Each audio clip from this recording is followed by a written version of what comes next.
So I got the sound deadening material, and it is sticky backing.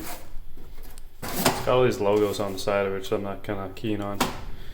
But yeah, so it's gonna go on all of the panel except for the front here, this one, because just the way this fits, I don't want to, you know, mar it up and everything.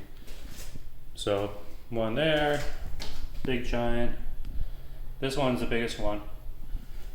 And here's how it sounds with a little chunk of 1/4" steel.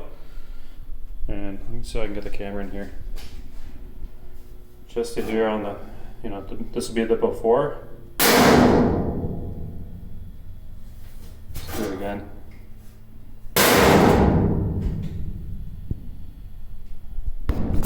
I almost dropped my phone. So we'll see in a few hours how it sounds when all this stuff is on.